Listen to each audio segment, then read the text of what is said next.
हा दिवस आपल्या भारतामध्ये संविधान दिन म्हणून साजरा करण्यात येतो।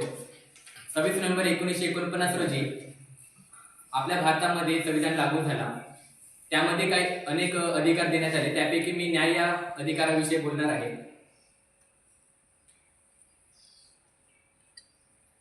न्याय या अधिकाराविषयी बोलणार आहे।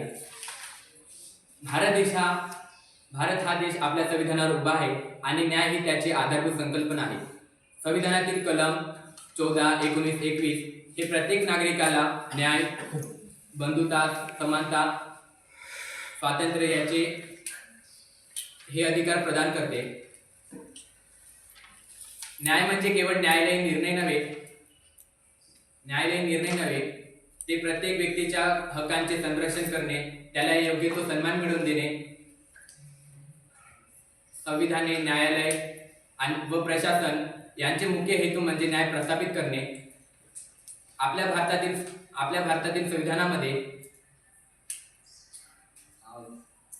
सर्वसामान्यांचे कल्याण आणि समानता याला महत्त्व दिले गेले आहे। 26 नोव्हेंबर हा दिवस स्वातंत्र्य, समता, बंधुता व समानतेचे आठवण करून देते। डॉक्टर बाबासाहेब आंबेडकरांनी न्यायाला संविधानाचा गाभा मानला आणि या त्यांच्याच विचारांमुळे आपण सशक्त न्याय व्यवस्थेचे सहभागी आहोत। धन्यवाद।